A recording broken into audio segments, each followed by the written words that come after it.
Olá, vamos começar agora nossa revisão da aula sobre carboidratos. Os carboidratos, eles possuem a característica de de compor a maior parte da planta. Então, eles são a maioria de compostos presentes nos vegetais. Ele só perde, claro, para a água. Então, se eu pegar um alimento, eu secar, então retirar a quantidade de água, o que sobrar, cerca de 90% do que sobra é o carboidrato, são os carboidratos. Então, os carboidratos, eles são a maioria dos compostos, tirando a água, presentes nos alimentos. Os carboidratos, eles são compostos orgânicos que são constituídos somente de carbono, hidrogênio e oxigênio. E eles possuem uma fórmula empírica feita de CxH2OY. Ou seja, o que difere um carboidrato do outro vai ser a quantidade de carbono e a quantidade de hidrogênio e oxigênio. Mas, independente do tipo de carboidrato, eu sempre vou ter a proporção de 2 hidrogênios para cada 1 oxigênio. Por isso que a fórmula empírica é H2O. É por isso que os carboidratos eles ganharam o nome de carboidrato, já que carbo vem de carbono, hidrato vem de água. Os carboidratos também podem ser chamados de hidratos de carbono, pelo mesmo princípio. Glicídios, antigamente os carboidratos eram chamados de glicídios, e também os carboidratos podem ser chamados de açúcar, já que esse glicídio ele vem de doce, do grego doce. Então, os carboidratos também são chamados de açúcar. Então, dependendo do material que você está lendo, os carboidratos podem ter diferentes nomes. Quimicamente, os carboidratos eles são formados por aldeídos e cetonas. A diferença é que o aldeído ele tem uma dupla ligação com oxigênio na ponta, no primeiro ou no último, depende se a molécula estiver invertida, mas ela vai estar no carbono da ponta, essa dupla ligação. E, quimicamente, ele vai ser cetona se essa dupla ligação do carbono com o oxigênio está no meio da molécula. E quando eu falo meio, não é na metade, não está nas pontas, está dentro da molécula, está no meio ali, mas não na metade, está dentro da molécula. Um exemplo de aldeído, nós temos, por exemplo, a glicose, ela é um aldeído. Um exemplo de cetona, nós temos a frutose. E, justamente porque eu posso ter diferentes quantidades de carbono e diferentes quantidades de água, hidrogênio, oxigênio presente na molécula, os carboidratos então têm diferentes propriedades físicas e químicas. A gente vai ver alguma dessas propriedades ao longo da aula e também vão ter algumas estruturas moleculares diferentes uma da outra, justamente por causa da quantidade de carbono vai dar uma estrutura diferente dessa molécula. A importância nutricional dos carboidratos é que os carboidratos são a principal fonte energética. Então, se a gente pegar de tudo que a gente come ao longo do dia, a maioria, cerca de 55 a 65% do que a gente come deve ser os carboidratos. Então, os carboidratos eles devem fazer parte de 55 a 65% do valor energético total. Então, uma pessoa que precisa de 2.500 calorias, dessas 2.500 calorias, de 55 a 65% dessa energia deve vir dos carboidratos. Os carboidratos eles fornecem 4 quilocalorias por grama. Então, a cada 1 grama de carboidrato que eu como, eu vou ingerir junto, então, 4 quilocalorias. Então, 1 grama de carboidrato fornece 4 quilocalorias de energia. Quando a gente come, então, os carboidratos, além de dar energia, a função desses carboidratos é repor o estoque de carboidrato. Então, vocês já viram lá em bioquímica que uma forma que o corpo tem de estocar carboidrato é através do glicogênio. E a gente tem 2 tipos de glicogênio. O glicogênio hepático, que a função é dar carboidrato ao longo do dia, ao longo do período em jejum, que nós estamos em jejum, para que os órgãos funcionem da forma que tem que funcionar, da forma correta. Então, ele dá energia, o glicogênio hepático, para o corpo. Então, ele mantém a glicemia estável. E tem um glicogênio muscular, que a função é dar energia somente para o músculo. Então, o músculo também estoca um pouco de carboidrato, já que a função do carboidrato é ser a principal fonte de energia, por um momento que a gente precisa correr, aquele momento de luta e fuga, eu preciso ter reserva energética para a gente poder lutar ou fugir. Se a gente acabar consumindo mais carboidrato do que a gente deveria, aí sim o nosso corpo ele acaba transformando esse excesso de carboidrato em lipídio e acaba armazenando no tecido adiposo. Aí vocês já viram alguma coisa sobre bioquímica, lá na aula de lipídio a gente vai falar também um pouco sobre isso, e a partir de agora as outras disciplinas também voltadas de nutrição vão falar bastante de tecido adiposo, metabolismo, vocês vão ter mais para frente em outras disciplinas. E como a função do carboidrato é dar energia, uma das funções dos carboidratos é ajudar no crescimento e reparação de tecidos. Quem faz reparação de tecidos são as proteínas. Só que se eu não tiver carboidrato junto, o meu corpo começa a utilizar a proteína como fonte energética. E na aula de proteína, a gente vai ver que a função primordial da proteína não é dar energia. Ele dá energia, mas a função primordial não é dar. As proteínas têm várias outras funções primordiais ou primárias no nosso corpo. Então, eu consumindo uma quantidade de carboidrato adequada, eu vou ter energia, vou poupar as proteínas para fazer as funções dela e o carboidrato vai ser utilizado como fonte energética. Então, não caiam nessa que o carboidrato é o vilão. Comer carboidrato engorda. Comer carboidrato depois das 6 engorda. Nosso sistema fisiológico não tem relógio para saber que até as 6 horas ele usa como energia e depois das 6 da tarde ele acaba estocando com lipídios. Por mais que você tenha flutuações hormonais por questão de pôr do sol, mas a função do carboidrato é dar energia. Agora, claro que vai depender do tipo de carboidrato que você vai consumir. É muito melhor você ter um carboidrato vindo das frutas vegetais do que um carboidrato vindo de uma pizza ou de um hambúrguer. Por mais que sejam carboidratos, um é melhor, o outro nem tanto assim. Outra função dos carboidratos é ser reguladoras através das fibras dietéticas. Então, as fibras dietéticas, a gente vai ver isso mais para o final, tem a função de regular o intestino grosso, né? E regular o nosso intestino. Então, essa é a importância nutricional dos carboidratos. Os carboidratos, eles podem ser classificados de várias formas. Aqui a forma que eu vou mostrar é a quantidade de unidades de carboidratos. Então, quando eu tenho somente uma unidade de carboidrato, ele é chamado de monossacarídeo. Mono significa um. Quando eu tenho 2 monossacarídeos ligados, eu vou ter o disacarídeo. Quando eu tenho alguns sacarídeos ligados, eu tenho o oligosacarídeo. E quando eu tenho vários carboidratos ligados, eu vou ter então o polissacarídeo. Então, primeiro que a gente vai ver, né, que a gente viu na aula, são os monossacarídeos. Os monossacarídeos, então, eles são aldeídos ou cetonas que contêm pelo menos uma hidroxila, mas na verdade eles têm mais, mas ele precisa ter pelo menos uma hidroxila. Como vocês podem ver no esquema de vários tipos de monossacarídeos, todos eles são ricos em moléculas de hidroxila, né? São ricas em hidroxila. Como a gente já viu na aula de água, é a hidroxila, é o oxigênio presente aqui que vai ajudar na interação, fazer ponte de hidrogênio com a água.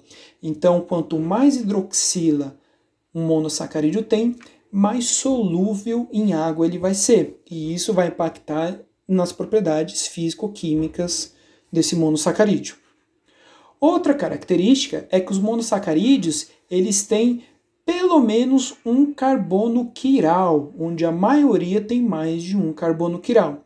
Lembra aquela questão da quiralidade, onde a gente usa principalmente a mão, né? A mão é quiral, que quando a gente sobrepõe, os dedos não batem.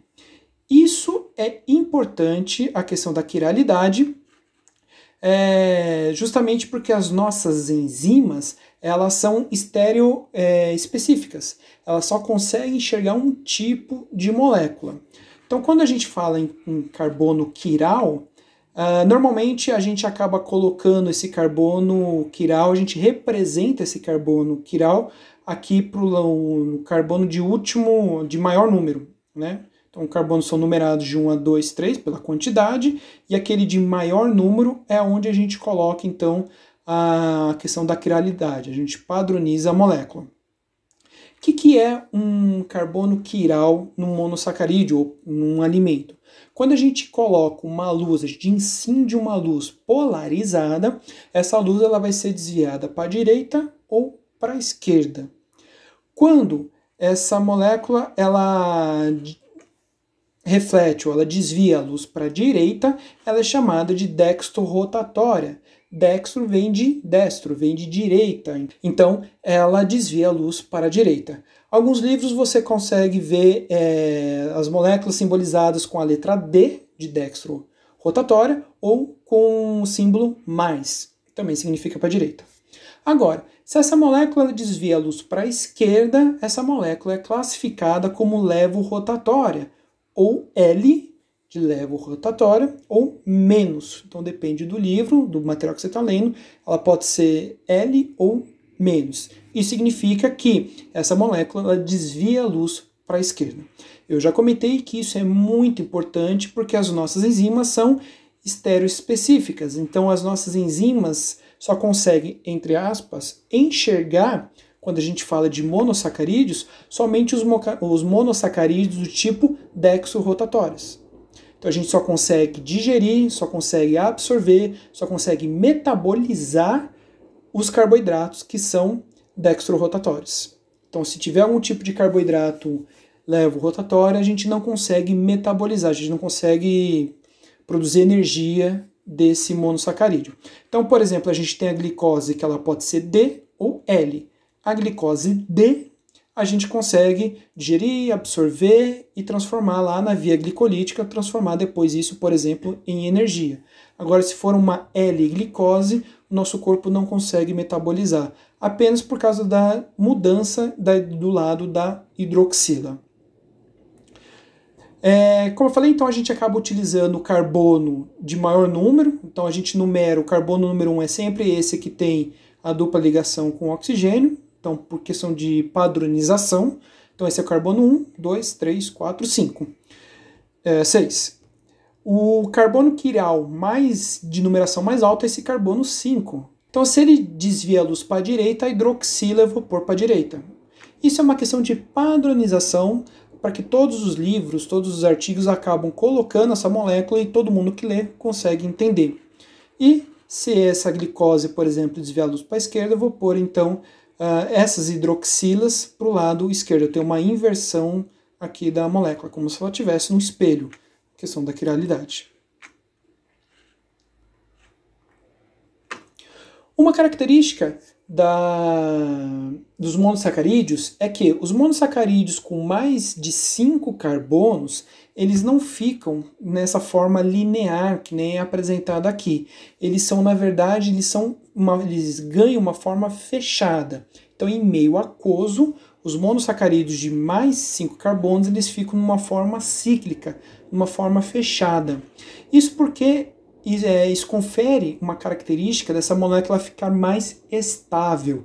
Ela gasta menos energia para ficar na forma redonda. E se a gente parar para pensar, várias coisas na natureza têm a forma cilíndrica, têm a forma redonda. Se a gente pegar os nossos dedos, os nossos braços, eles são cilíndricos. A nossa cabeça, ela é muito próxima de uma redonda, de uma forma redonda. Os galhos das árvores, eles são também redondos. A gota d'água, ela tem a forma esférica, ela só tem aquela forma de coxinha justamente por causa da gravidade, então ela acaba puxando e forma aquela forma de coxinha.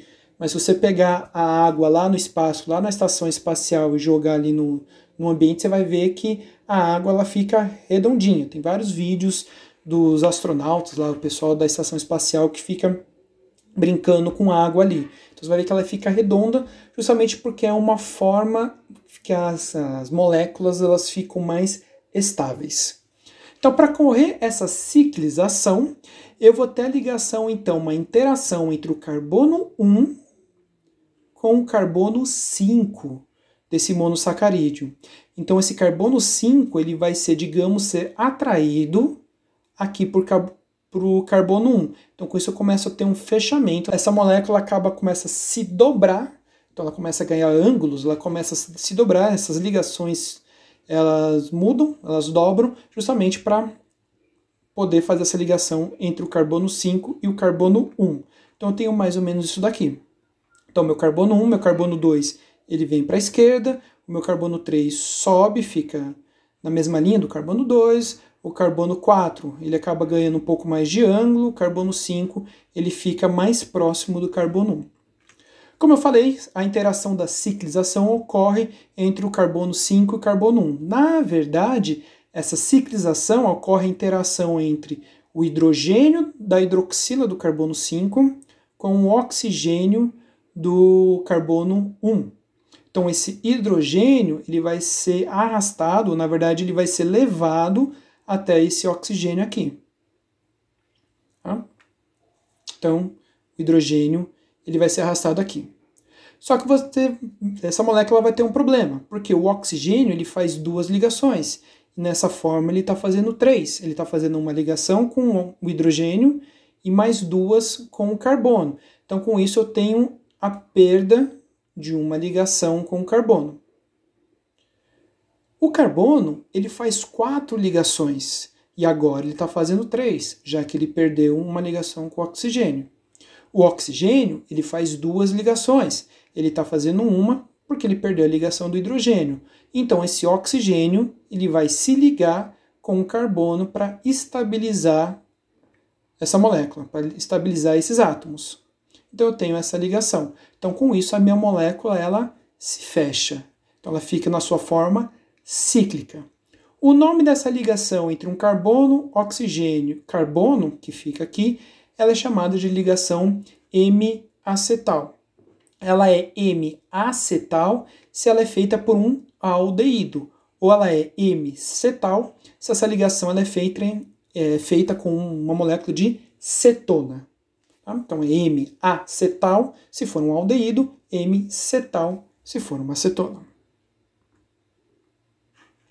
Quando fechado, ciclizado, esse monossacarídeo ele pode ficar na forma de piranose, que é uma forma fechada, mas lembra aqui uma colmeia de abelha, né, naquela parte dos favos da abelha, ou a furanose, onde eu tenho esse esse oxigênio, ele fica para cima, que ela é comum em 5 carbonos. Então, quando eu tenho um monossacarídeo de 5 carbonos, eu tenho a forma de furanose, e quando eu tenho 6 carbonos, ele fica na forma de piranose. Nas duas formas, isso aqui acaba sendo uma ligação M-acetal ou M-cetal, dependendo da configuração.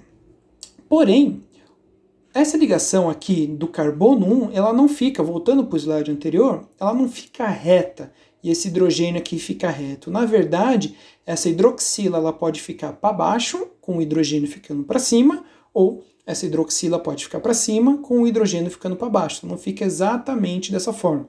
Aqui eu só coloquei assim porque ficou mais fácil para explicar como ocorre a ligação. Quando a hidroxila desse carbono 1 ele fica para baixo, a gente chama então esse monossacarídeo de alfa. Então, essa aqui é uma glicose, então essa aqui é uma alfa-glicose. E se a hidroxila do carbono 1 ficar para cima, então esse monossacarídeo é chamado de beta. Novamente, isso é importante dentro do monossacarídeo porque as nossas enzimas são estereoespecíficas. E o fato da hidroxila ficar para baixo ou para cima, ou seja, esse monossacarídeo ser alfa ou beta, vai depender da quiralidade desse carbono aqui, da quiralidade da molécula. Então, as nossas enzimas só vão conseguir enxergar, por assim dizer, somente a glicose do tipo alfa, por exemplo. Então, as glicoses do tipo beta, a gente não consegue enxergar, o nosso corpo não consegue visualizar, então ele não consegue metabolizar novamente, porque as nossas enzimas são estereoespecíficas, elas conseguem apenas, entre aspas, enxergar um tipo de configuração. Bom, então essas aqui foram as características dos monossacarídeos. Os disacarídeos são 2 monossacarídeos ligados através de uma ligação, e essa ligação é chamada de ligação glicosídica. Aqui eu tenho um exemplo de duas glicoses do tipo alfa, certo? Então, hidroxila para baixo. Então, como funciona a ligação glicosídica? Vai ocorrer uma interação entre a hidroxila do carbono 1 e, nesse exemplo, entre a hidroxila do carbono 4. Então, vai ter uma enzima específica que ela vai quebrar a ligação da hidroxila de um carbono e vai quebrar a ligação do hidrogênio com o oxigênio dessa hidroxila do carbono 1. Então, a enzima ela vai retirar essas quebras e vai formar, então, uma molécula de água. E essa molécula de água depois vai ser usada ou excretada dentro da célula. Novamente, eu vou ter, então, uma configuração onde o carbono, que faz 4 ligações, está fazendo 3, já que ele perdeu a hidroxila, e eu vou ter o hidrogênio, o oxigênio, que faz 2 ligações, mas ele está fazendo uma, porque ele perdeu o seu hidrogênio. Então, essa enzima que fez a retirada da hidroxila, que fez a retirada do hidrogênio, ela vai ligar, então, esse oxigênio ao carbono, formando, então, uma ligação. Essa ligação é chamada de ligação glicosídica, uma ligação entre 2 monossacarídeos. Note que a hidroxila ela estava para baixo, então a ligação ficou para baixo. Então essa ligação é chamada de ligação alfa, uma ligação glicosídica alfa. Se a hidroxila focasse para cima, ela ia fazer uma ligação, então, cruzada, uma ligação que ia ficar parte para cima. Então essa aqui é uma ligação, seria uma ligação glicosídica do tipo beta. Novamente, isso é importante. Essa ligação ser alfa ou beta não é arbitrária. Ela vai depender da quiralidade do carbono. Então, os carbonos aqui do tipo alfa vão fazer ligação glicosídica do tipo alfa. Os carbonos do tipo beta vão fazer ligação glicosídica do tipo beta. E, se eu tiver, por exemplo, glicose com glicose, a gente só tem enzimas que enxergam ligação glicosídica do tipo alfa. Então, se eu comer uma glicose com ligação do tipo beta, a gente não vai conseguir digerir, então a gente não vai absorver, a gente não vai conseguir metabolizar essas duas glicoses aqui, certo? Então, é importante a gente saber a fonte. Como a ligação ela foi feita entre o carbono 1, o carbono 4 e é uma ligação do tipo alfa, então o nome completo dessa ligação é ligação glicosídica do tipo alfa 1, 4. Então, ligação para baixo entre o carbono 1 e o carbono 4. Dessa ligação glicosídica aqui, é uma ligação glicosídica do tipo beta 1, 4, porque é uma ligação para cima que foi feita entre o carbono 1 e 4. Eu não cheguei a comentar, né, na aula a gente não vai trabalhar ainda sobre isso, mas para fazer a digestão do disacarídeo, a enzima precisa fazer o processo inverso. Ela precisa quebrar uma molécula de água em duas, então em uma hidroxila e hidrogênio, e também precisa quebrar essa ligação glicosídica. A hidroxila da molécula da água, ela adiciona aqui no carbono, e o hidrogênio que sobrou, ela liga aqui no oxigênio, então restituindo esses 2 monossacarídeos na sua forma original. Então as enzimas que fazem a digestão quebram a ligação glicosídica e também quebram a molécula de água para adicionar essa hidroxila e esse hidrogênio que foram retirados quando uma enzima lá de uma planta formou o disacarídeo. Do ponto de vista nutricional, a gente tem 3 disacarídeos importantes. A gente tem a maltose, que é a junção de glicose com glicose numa ligação glicosídica do tipo alfa 1, 4. A gente tem a lactose, que é a ligação da glicose com uma galactose numa ligação glicosídica beta 1, 4. Aí você pode falar, ué, mas você não falou que do tipo beta a gente não consegue quebrar, não consegue digerir? Então é por isso que a lactose ela faz mal? Na verdade, não. Primeiro, a lactose não faz mal. A lactose só faz mal para quem tem intolerância à lactose, que é uma doença, uma condição que a pessoa vai ter. No outro caso, eu disse que a ligação do tipo alfa ou beta é importante porque as enzimas são estereoespecíficas. No tipo de ligação de glicose com glicose, a gente só tem enzimas que enxergam a ligação do tipo alfa. Só que a lactase, que é a enzima que quebra a lactose, sim, ela consegue enxergar a ligação do tipo beta. Porque, na verdade, não existe ligação alfa 1,4 entre glicose e galactose, né? Só existe a ligação do tipo beta 1,4 entre a glicose e a galactose. Então, a lactose é a ligação glicosídica da glicose com a galactose numa ligação glicosídica do tipo beta 1,4.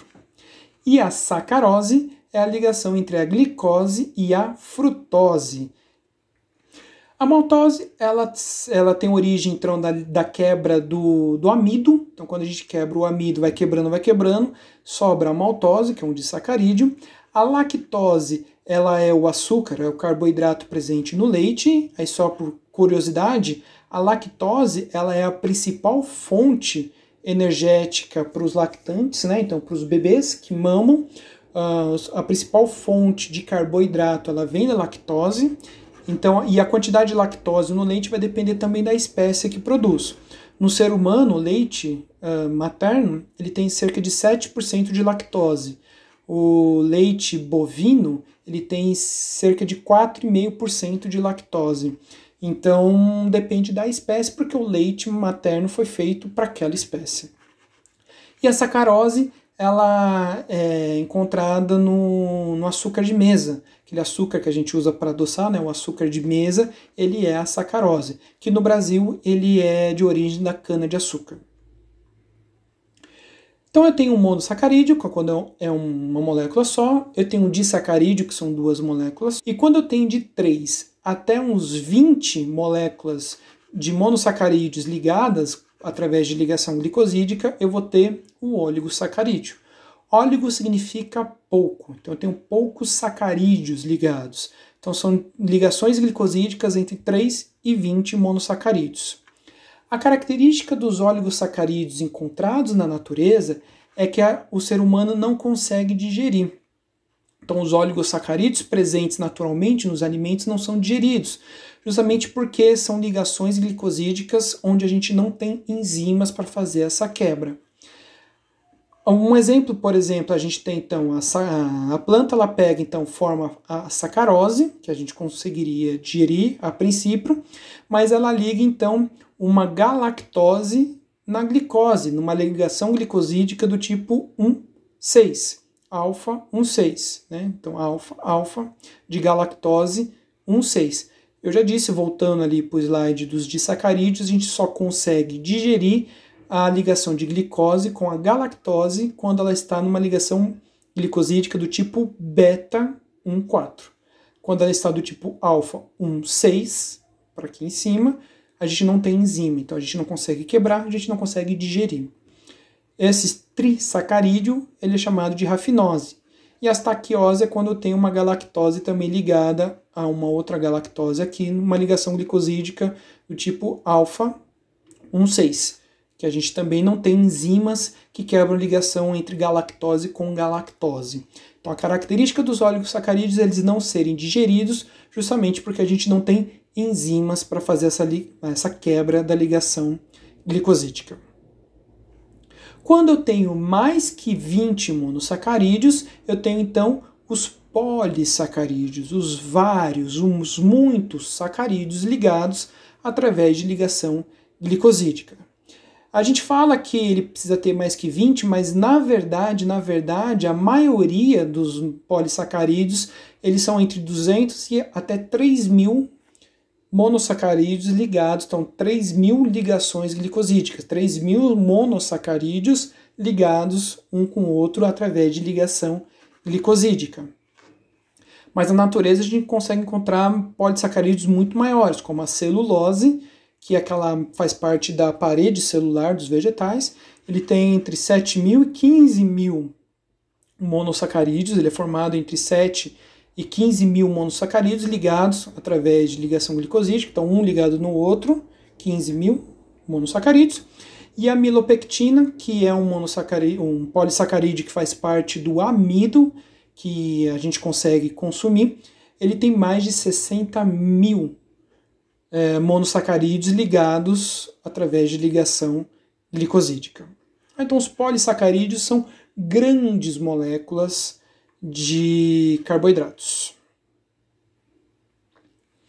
A questão das propriedades dos polissacarídeos, como eu comentei, ele vai depender dos monossacarídeos que o compõem, né?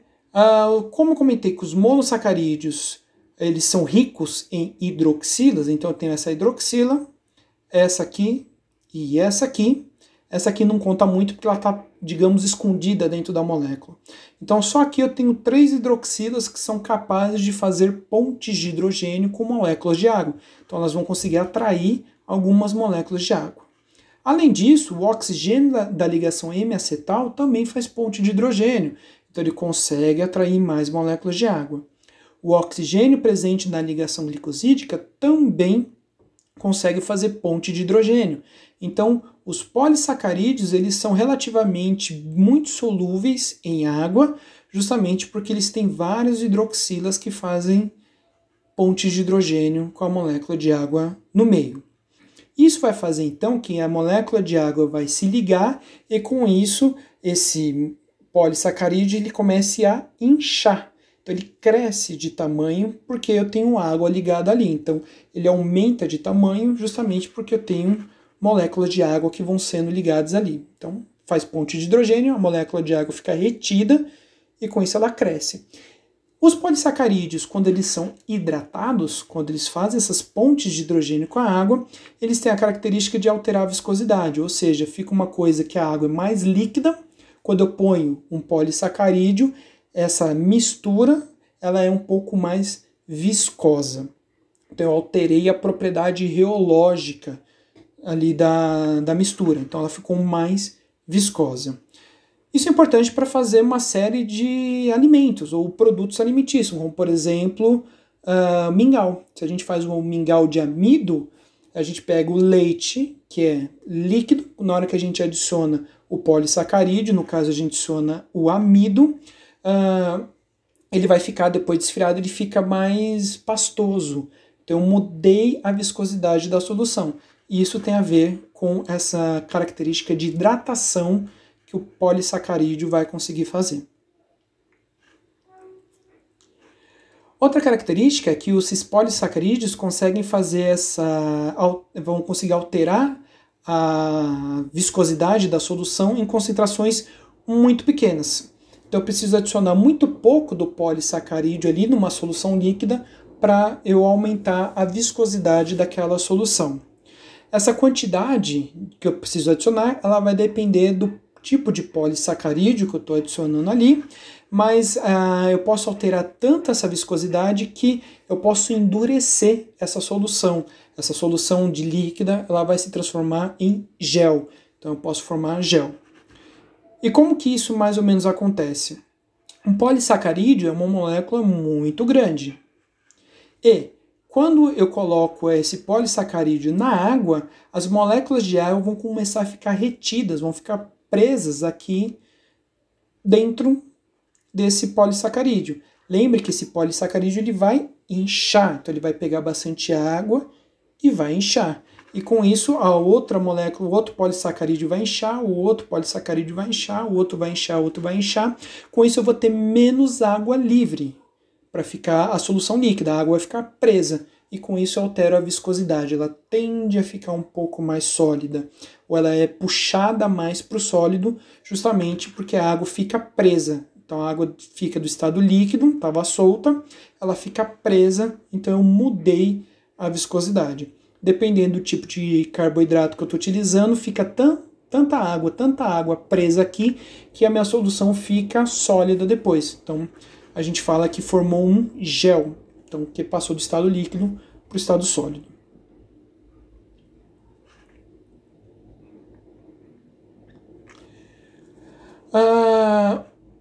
Nutricionalmente também, assim, o polissacarídeo de maior importância, tanto nutricionalmente como também na parte de tecnologia, de ciência e tecnologia de alimentos, é o amido. O amido ele é um polissacarídeo que ele é presente nas plantas, que a planta faz o polissacarídeo como uma reserva energética. Assim como nós, seres humanos, temos o glicogênio, que é o reserva de carboidrato para ser utilizado, a reserva da planta é chamada de amido. O amido ele é importante nutricionalmente porque ele fornece cerca de 70 até 80% das calorias vindo dos carboidratos no mundo todo. Tá? Então, a maior parte do carboidrato consumido pelos seres humanos ele vem do amido, ele vem do polissacarídeo do amido. O amido ele tem as principais fontes de semente de cereais, como milho e arroz, e também sobre raízes e tubérculos, como a batata ou a mandioca, ou a macaxeira ou aipim, depende da região do Brasil. A mandioca, a macaxeira, aipim tem esse nome que vai variar da região do Brasil. Também acaba tendo uma característica que, normalmente, o produto comercial vindo de um cereal, ele é chamado de amido. Então, você vai lá no mercado, vou comprar amido de milho. Tá? Então, é o amido vindo aqui. Agora, o amido vindo dos tubérculos da raiz é chamado de fécula, embora ele seja amido também. Mas, comercialmente, esse amido vindo dos tubérculos e raízes ele é chamado de fécula. Então, aqui no mercado você encontra o amido de milho e você encontra a fécula de batata, por exemplo, comercialmente. Mas ambos são amido. E o que é o amido? O amido ele está presente na planta, ele tem essa característica de estar presente nas plantas, não importa qual, na forma de grânulos. Então é como se fossem grãos, pequenos grãos, e dentro desses grãos eu tenho dois tipos de polissacarídeos. Eu tenho um polissacarídeo linear, que é chamado de amilose, então eu tenho um polissacarídeo bem grande, só que ele é todo linear, chamado de amilose. A amilose, ele cerca de 25% do grânulo de amido é composto de amilose. Os outros 75% do grânulo de amido é composto de amilopectina. A amilopectina é uma cadeia ramificada, então ela é uma cadeia glicosídica de alfa-1,4, né? Então ligação glicosídica entre glicose e glicose do tipo alfa-1,4, então linear, e eu começo a ter ramificações, ou seja, eu começo a ter ligações glicosídicas do tipo alfa-1,6, então uma ligação entre o carbono 1 e o carbono 6 de um outro monossacarídeo. Então a ramificação ocorre através dessa ligação glicosídica alfa-1,6. É interessante porque depois que essa ligação glicosídica alfa-1,6, ela vem uma outra glicose que é alfa-1,4, então ela volta a ser linear. Só que essa ramificação começa a ter ramificação. Então essa amilopectina ela é altamente ramificada. Então ela é uma molécula muito, muito grande, uma molécula muito, muito pesada quando a gente compara com a amilose. Isso também é importante saber, porque isso vai impactar nas propriedades físicas, químicas do uso do amido. A amilopectina ela é tão ramificada, mas tão ramificada que ela é a maior molécula encontrada na natureza. Tá? Então ela é uma ligação linear que tem ramificação. Essa ramificação que é linear sofre outra ramificação, que sofre outra ramificação. Então é uma molécula altamente ramificada. Uma das características que a amilopectina e a amilose vão influenciar é justamente na gelificação, ou seja, a transformação da solução que está líquida na forma de gel, ou seja, o aumento da viscosidade. O amido ele tem a característica que ele é insolúvel em água fria. Isso significa que na água fria esse amido ele consegue se ligar com um pouquinho de água, ou seja, esse grânulo aumenta muito pouco de tamanho. E se eu colocar esse grânulo para secar, evaporar essa água, esse grânulo volta ao tamanho normal dele. Agora, se eu aumentar a temperatura, conforme eu tenho um aumento de temperatura, esse grânulo ele vai ficando mais solúvel. Se ele fica mais solúvel, mais pontes de hidrogênio ele vai fazer com a molécula de água. Se ele faz mais pontes de hidrogênio, mais água fica retida ali nesse grânulo. Ou seja, esse grânulo vai aumentar de tamanho.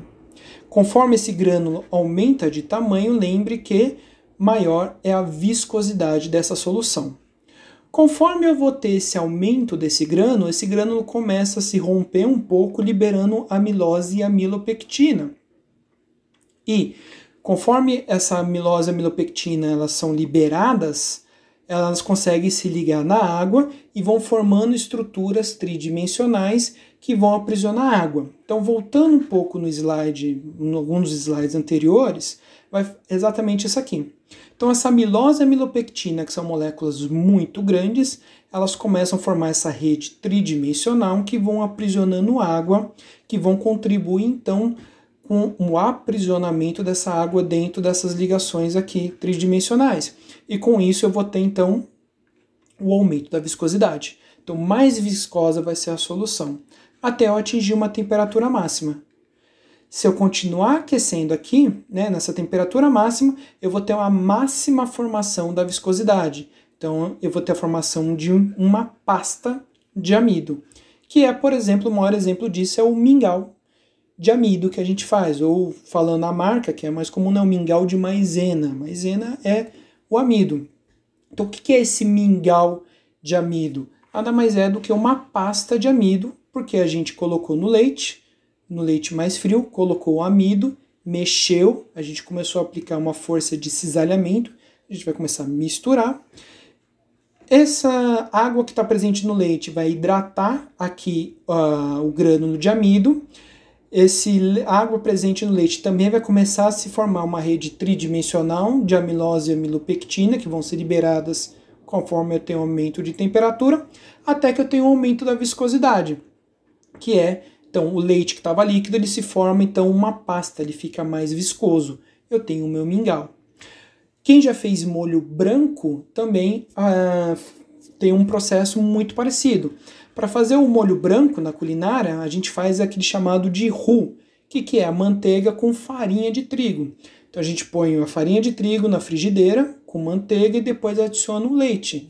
Mesma coisa, o leite é adicionado frio, esse grânulo de amido aqui, ele vai começar a se hidratar conforme aquela mistura de leite com farinha de trigo vai aquecendo, com isso eu aumento a viscosidade e com isso eu tenho depois ali para frente o meu molho branco.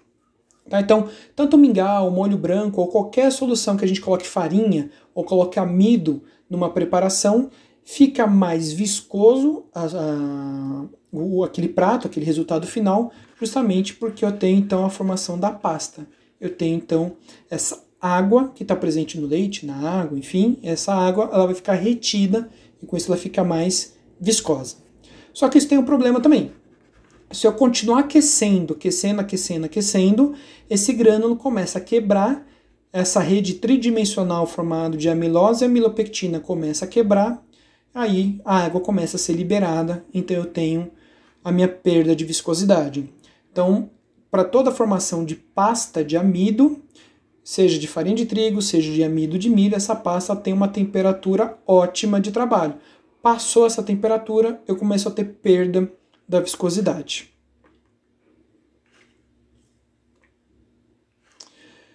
Uma outra característica, outro processo que acontece é um processo chamado de retrogradação. Lembre que aqui na formação de pasta, essa pasta, esse gel de amido, ele está quente. Conforme eu tenho o resfriamento dessa massa de amido, o amido ele começa a se tornar insolúvel novamente. Lembra, o amido ele é insolúvel em água fria, em temperaturas frias.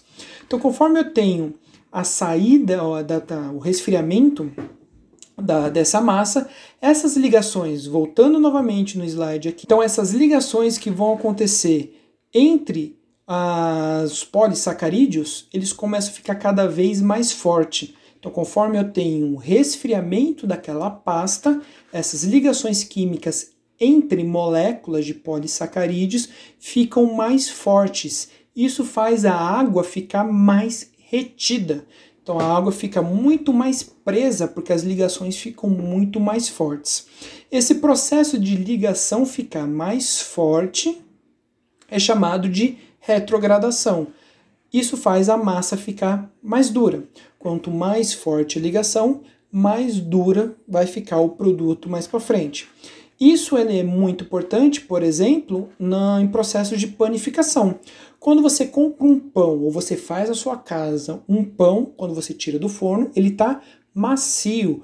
Por que ele está macio? Porque o gel formado aqui de carboidrato ali da farinha, ele está mole. Essas ligações aqui não estão tão fortes, então o pão fica macio. Conforme esse pão vai esfriando, ele vai sofrer o processo de retrogradação e conforme a ligação vai ficando mais dura, essas ligações vão ficando mais dura fica esse gel. Logo o pão fica mais duro. Aí o que você faz quando o pão que você compra na padaria está duro? Você vai lá e coloca no forno, você aquece. O fato de você aquecer, você forma então essa estrutura novamente. Só que se esse pão esfriar, eu tenho a retrogradação.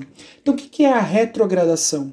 A retrogradação do amido nada mais é do que com o resfriamento da massa de polissacarídeo, as ligações entre moléculas ficam mais fortes, retém cada vez mais água, com isso a massa fica mais dura. Então esse é o processo de retrogradação. Bom, então isso aqui foram as características dos polissacarídeos, dos carboidratos. Agora vamos fazer a revisão então das fibras dietéticas, já que as fibras também são carboidratos. As fibras dietéticas, elas são o resíduo da parte comestível das plantas que não são digeridas pelos seres humanos. Então, nós, seres humanos, não temos enzimas que conseguem quebrar as ligações glicosídicas presentes nessas fibras dietéticas. Então, se a gente não consegue quebrar essas ligações digerindo, significa que a gente não consegue absorver. Se a gente não consegue absorver, a gente não consegue tirar energia ou metabolizar esses monossacarídeos presentes aqui na fibra dietética. Então, por não serem digeridas, essas fibras não possuem energia. Então, as fibras são muito utilizadas, por exemplo, em dietas para emagrecimento. Porque as fibras, elas causam saciedade, a gente já vai ver mais para frente, mas não fornecem energia. Então, teoricamente, não é bem assim, mas teoricamente a gente pode comer bastante. Como não tem energia, a gente emagrece, já que a gente vai ter um consumo menor de energia ao longo do dia. A fibra também é nutricionalmente importante porque ela vai manter o funcionamento do trato gastrointestinal correto. Então, pessoas que têm problemas de ir ao banheiro para defecar, tem que ter um alto consumo de fibra, tem que ter um consumo regular de fibras, porque as fibras ajudam a regular o intestino, então ajuda as pessoas a defecar. Você passar mais que 2, 3 dias sem defecar, acaba tendo uma série de problemas no futuro, já que é através da defecação que a gente consegue eliminar uma série de compostos que não são interessantes para o nosso corpo. E as fibras, como eu comentei, também elas dão saciedade. As fibras elas dão saciedade justamente porque quando a fibra se liga com a água, as fibras formam uma rede tridimensional que vão aprisionar essa água, então elas incham. Como elas incham o nosso estômago. Então o nosso estômago entende que ele já está cheio, então ele fala para você parar de comer, porque você vai estar saciado, o estômago vai estar cheio. Então ela funciona, voltando lá naquele slide novamente, seria mais ou menos isso aqui. As fibras são polissacarídeos, que vão aprisionar a água dentro da sua estrutura. Como a gente não consegue quebrar, não tem enzimas digestórias que quebram essa ligação, então essa estrutura tridimensional ela vai ficar aprisionando água, ela vai inchar, como ela aumenta de tamanho, ela ocupa mais espaço. Ocupando mais espaço, ela estica o nosso estômago e o nosso estômago entende que ele está cheio. Então ele fala para você parar de comer, ele dá saciedade. As fibras elas são classificadas em solúveis e insolúveis. E essa classificação é dada através da ligação com a água em água quente. Então as fibras que conseguem se dissolver em água quente são chamadas de fibras solúveis. E as fibras que não conseguem se dissolver em água quente, elas são chamadas de insolúveis. As fibras solúveis, elas têm as características de serem fermentadas pelas bactérias do trato gastrointestinal, das bactérias do intestino grosso. Então, nós seres humanos não conseguimos digerir, mas as bactérias do nosso intestino grosso, sim. Eles conseguem quebrar e utilizar esses carboidratos, esses monossacarídeos que compõem esse polissacarídeo, né? Então, quebra esse polissacarídeo em monossacarídeos, vai digerindo e utiliza esse monossacarídeo pelo processo de fermentação, pelo processo de obtenção de energia, que são a forma que as bactérias utilizam. Em contrapartida, essas bactérias utilizam então essa fermentação das fibras solúveis e excretam ácidos graxos de cadeia curta. E o nosso intestino grosso consegue absorver esses ácidos graxos de cadeia curta. Esses ácidos graxos de cadeia curta, eles são anti-inflamatórios, por exemplo. Então a gente vive num processo de simbiose com essas bactérias do intestino grosso, onde a gente, entre aspas, dá casa, a gente dá o intestino grosso, dá casa para essas bactérias. Se a gente dá comida, dá as fibras solúveis para essas bactérias vão comer essas fibras solúveis e vão excretar ácido graxo de cadeia curta e a gente absorve e é anti-inflamatório para a gente. E algumas bactérias também, através desse processo, conseguem excretar vitaminas, como por exemplo a vitamina K. E a gente absorve essa vitamina K e a gente vai ver a importância da vitamina K lá na aula sobre vitaminas. Essas fibras solúveis também têm a característica de formar gel no mesmo processo que a gente viu ali do amido. Então forma aquela rede tridimensional, aprisiona a água e toda vez que um polissacarídeo aprisiona a água não fica mais disponível, ou seja, muda a viscosidade, forma um gel. Esse gel feito pelas fibras solúveis tem a característica de diminuir o trânsito intestinal. Isso significa que ele deixa o trânsito mais lento, então a pessoa demora mais para ir no banheiro. Então uma dieta rica em fibras solúveis não é muito interessante, porque ele vai atrapalhar o trânsito intestinal. As fibras solúveis também têm a característica de conseguir se ligar ao colesterol e também se liga a alguns minerais, sais minerais, fazendo com que a gente não absorva esses compostos. Então as fibras solúveis ajudam no controle das dislipidemias, ou seja, quem tem colesterol alto no sangue, se comer fibra vai absorver menos colesterol, porque o colesterol vai ficar preso na rede tridimensional, né, nesse gel da fibra solúvel. A característica das fibras insolúveis é que elas não são degradadas pelas bactérias. Então, nós seres humanos não conseguimos digerir e nem as bactérias. Então, ela passa intacta por todo o processo de digestão e ela é eliminada pelas fezes.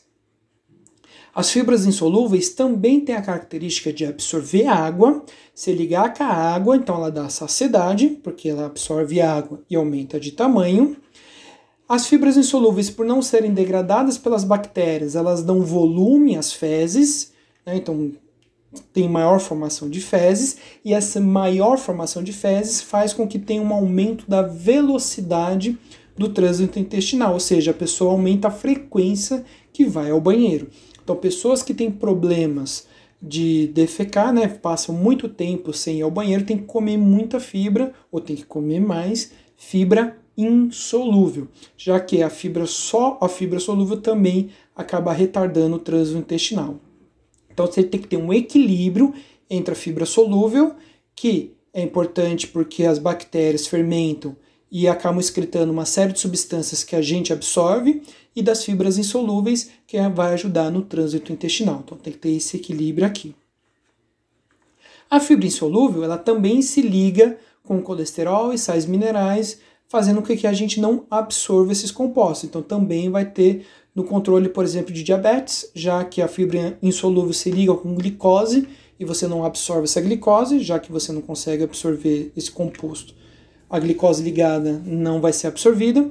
Ajuda também na dislipidemia, uma vez que a gente não vai absorver lipídios e colesterol, porque vão ficar presos naquela rede tridimensional, como eu já mostrei em outros slides mais de uma vez.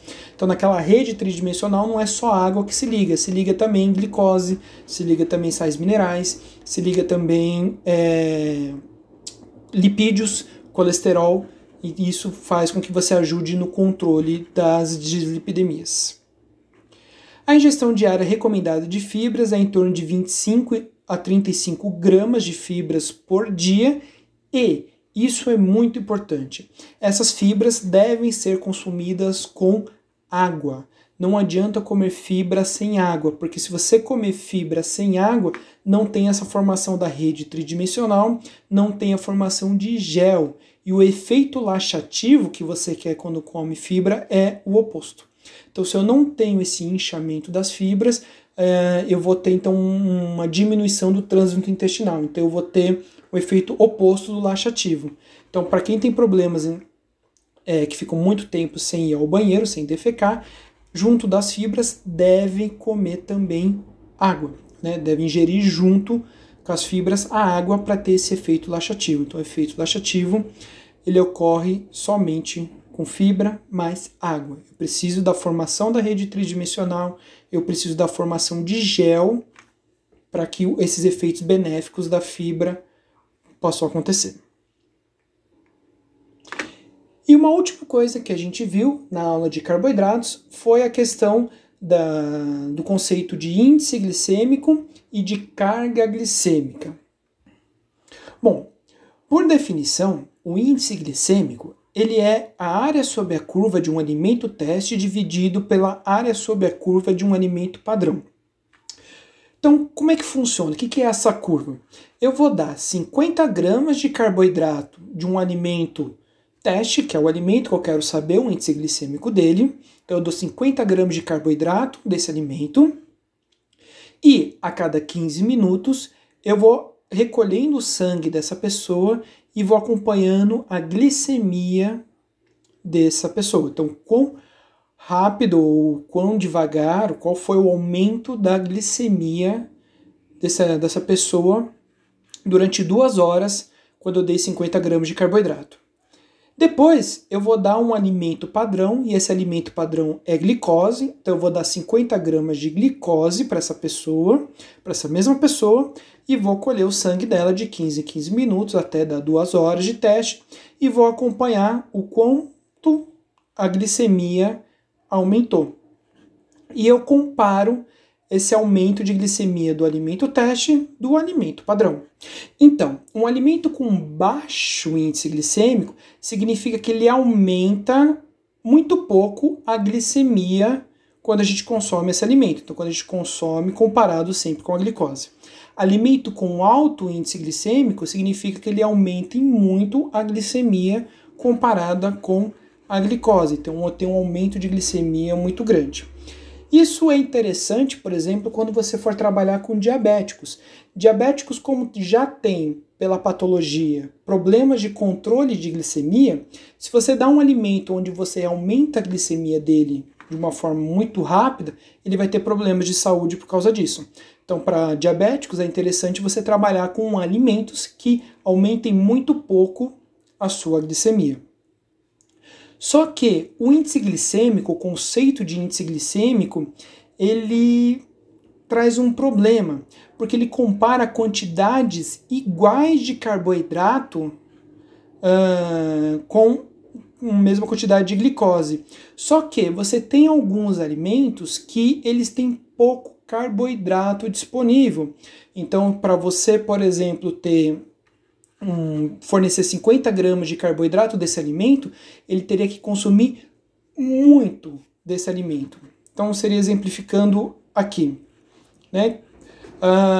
A melancia, por exemplo, a melancia ela tem um alto índice glicêmico, só que a melancia ela tem pouco carboidrato. Então, para eu dar 50 gramas de carboidrato de melancia para fazer o teste do índice glicêmico, essa pessoa tem que consumir 620 gramas de melancia, que é uma quantidade muito grande, que as pessoas normalmente não acabam consumindo. Então o índice glicêmico ele traz esse problema, porque ele compara quantidades iguais de carboidrato, 50 gramas de carboidrato. Só que, para eu atingir 50 gramas de carboidrato, eu preciso comer muito de alguns alimentos. Então, para melhorar esse conceito, existe o conceito de carga glicêmica, onde ele vai levar em consideração o índice glicêmico do alimento, mas ele leva em consideração também o quanto de carboidrato esse alimento vai ter. Então ele leva em consideração não só o índice glicêmico, mas a quantidade de carboidrato.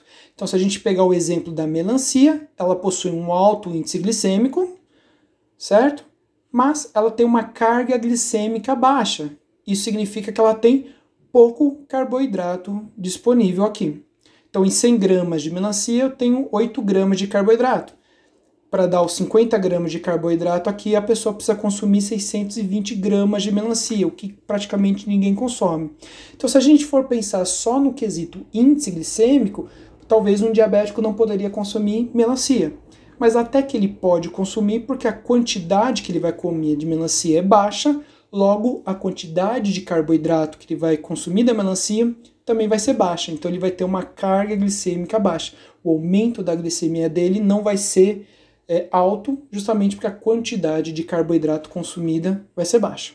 Então, só recapitulando, o conceito de carga glicêmica, ele leva em consideração o índice glicêmico, que ele leva em consideração o quão rápido ou quão devagar tem um aumento de glicemia depois que você consumiu aquele carboidrato, mas a carga glicêmica leva em consideração a quantidade de carboidrato disponível. Lá na aula, eu deixei alguns exercícios de índice glicêmico e carga glicêmica para vocês. E vocês vão ver que algumas vezes algum alimento que tem um alto índice glicêmico, ele tem uma baixa carga glicêmica. Então, você poderia dar para um diabético sem muitos problemas, porque a quantidade de carboidrato disponível nesse alimento, como ele é baixo, ele também vai refletir isso no aumento da glicemia. Bom, essa aqui foi a nossa revisão da aula sobre carboidratos, né? Como eu disse, é uma aula de revisão. Muito mais detalhes foram fornecidos para vocês lá na sala de aula virtual, então façam a aula, leiam o material suplementar deixado para vocês, que esse material vai ajudar vocês a estudarem. E se vocês tiverem qualquer tipo de dúvida, não esqueçam de colocar no item específico de dúvidas. Apenas um adendo que eu vou comentar nessa aula, mas serve para todas as aulas da disciplina de composição de alimentos, é que a disciplina de composição de alimentos ela é uma aula de introdução para outras disciplinas. Aqui eu falei do carboidrato de uma forma geral. Mais para frente vai ter uma disciplina de nutrição e metabolismo, que lá a gente vai estudar como faz a digestão dos carboidratos, como é que faz a absorção, como faz a circulação desse carboidrato, como a gente metaboliza esses carboidratos. Mesma coisa dos outros compostos, como proteínas, lipídios, vitaminas. Então essa disciplina de composição ela serve como base para outras. Como na aula de nutrição normal, a gente vai usar os carboidratos para fazer a dieta. Então como fazer o cálculo de dieta, como utilizar esses carboidratos, como é a melhor forma de utilizar os carboidratos, as fibras, tudo isso é visto em outras disciplinas. Então essa disciplina de composição de alimentos é uma disciplina mais de introdução. Bom, por hoje é só. Então, bons estudos para vocês!